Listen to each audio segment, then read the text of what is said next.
salutations à vous et j'espère que vous allez tous très bien. Alors les gars, je suis content de vous retrouver dans cette vidéo débrief, débrief du match en Real versus Manchester City, demi-finale aller de la Champions League, un match qui s'est soldé sur un score d'un but partout, avec un but de Vinicius Junior pour les Madrilènes, un but de Kevin De Bruyne pour les Citizens.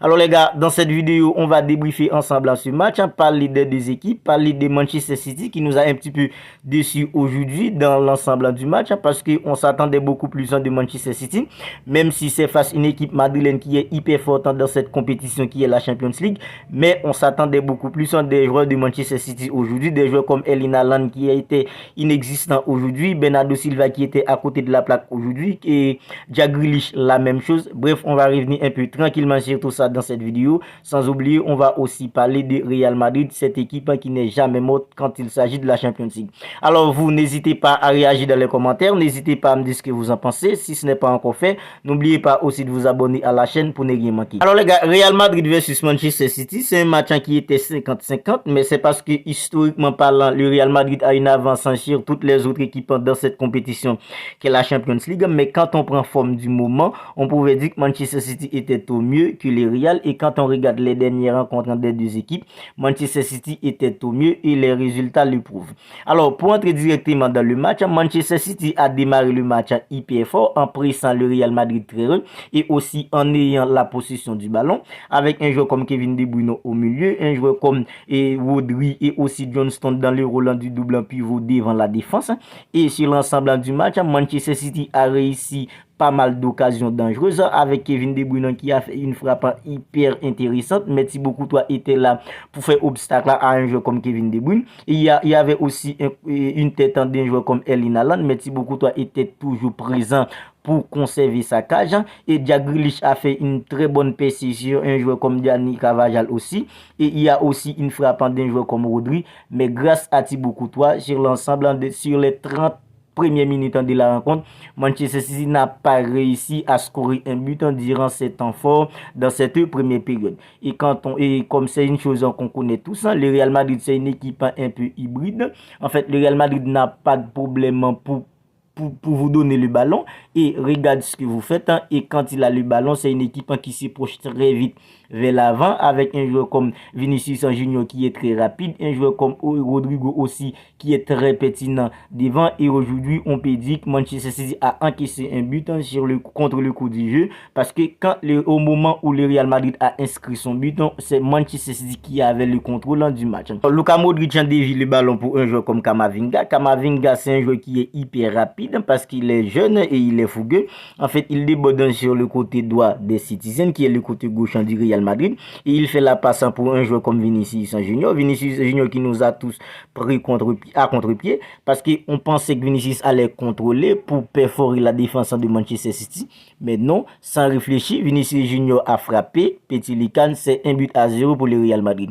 À ce moment-là, le Real Madrid n'était pas du tout dans le match, parce que c'est Manchester City qui avait le monopole du ballon, et c'est Manchester City qui multipliait les passes, c'est Manchester City qui multipliait les frappes encadrées. En fait, le but de Vinicius, c'est le seul tir cadré qui a réussi le Real Madrid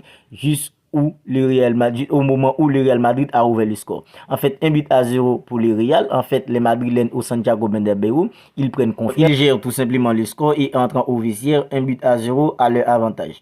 Alors, au retour des vestiaires, moi personnellement, je pensais que Manchester City allait réagir de retour dans le match, parce que Manchester City était mené, mais c'est plutôt le Real Madrid qui a commencé la seconde période hyper fort, avec Modric, avec un joueur comme Valverde au milieu, avec un joueur comme Toni Kroos. En fait, c'était tout simplement très difficile pour les Citizens d'exister sur le début de la seconde période, avec un joueur comme Vinicius Junior qui on sait tous qui est Vinicius Junior, un joueur comme Rodrigo aussi. En fait, la synchronisation entre un joueur comme Rodrigo, Karim Benzema, Vinicius Junior et Luka Modric, et aussi Toni Kroos au milieu, en fait, c'était vraiment compliqué pour les Citizens sur l'ensemble de la deuxième période. Et c'est là, en fait, les débutants sont venus contre le coup du jeu, que ce soit pour Manchester City et que ce soit pour le Real Madrid, parce qu'au moment où Manchester City égalise, en fait, c'était le Real Madrid qui avait le monopole du ballon. C'est le Real Madrid qui contrôlait le match, avec Vinicius Junior, avec un joueur comme Toni Kroos au milieu. En fait, c'était vraiment, le Real Madrid était tout simplement dans son match, et grâce à un joueur comme Ilkay Gundogan qui contrôle le ballon et fait la petite passe pour un joueur comme Kevin De Bruyne, en fait, c'est quel joueur Kevin De Bruyne. Il a tout simplement fait une frappe magistrale qui laisse senti beaucoup trop sans réaction. En fait, un but partout entre Real Madrid et Manchester City. Alors à ce moment-là, je pensais que Guardiola allait faire sortir un joueur comme Bernardo Silva parce que Bernardo Silva n'était pas du tout dans le coup. Je pensais que Guardiola allait faire entrer un joueur comme Riyad Mahrez parce que Riyad Mahrez c'est un joueur qui est hyper en forme et hyper bon dans les 1 contre 1. En fait, Guardiola a laissé finir les 11 ans qu'il a mis sur le terrain. Guardiola n'a pas opéré un seul changement durant tout le match. En fait, Haaland n'était pas du tout dans le coup. Je pensais qu'il allait faire entrer un joueur comme Julian Alvarez. Julian Alvarez qui pouvait apporter beaucoup aujourd'hui pour Manchester City devant parce que Julian Alvarez il est jeune et il est fougueux. En fait, il pressent très bien. En fait, Guardiola n'a tout simplement opéré aucun changement et le match s'est terminé 1-0. En fait, concernant les joueurs des Citizens qui ont été décevants aujourd'hui, Bernardo Silva a tout simplement passé à côté de son match. La même chose pour un joueur comme Erling Haaland. Erling Haaland, c'est vrai, Erling Haaland c'est pas Messi, c'est pas un joueur qui peut revenir au milieu et pour permettre à son équipe d'avoir une supériorité, mais on s'attendait à ce qu'un joueur comme Erling Haaland présent dans ce genre de match parce que c'est ce genre de match qui vous donne des points quand on est à la fin de la saison pour le Ballon d'Or. Mais un joueur comme Haaland a passé tout simplement à côté de son match aujourd'hui. La même chose pour un joueur comme Bernardo Silva. Bernardo Silva qui était hyper intéressant dans la série face au Bayern de Munich. Mais aujourd'hui, c'était différent.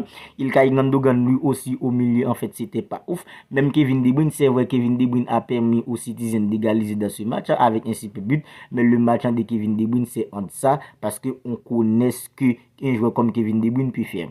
En fait, globalement, du côté des Citizens, il y avait trop de joueurs en ça aujourd'hui.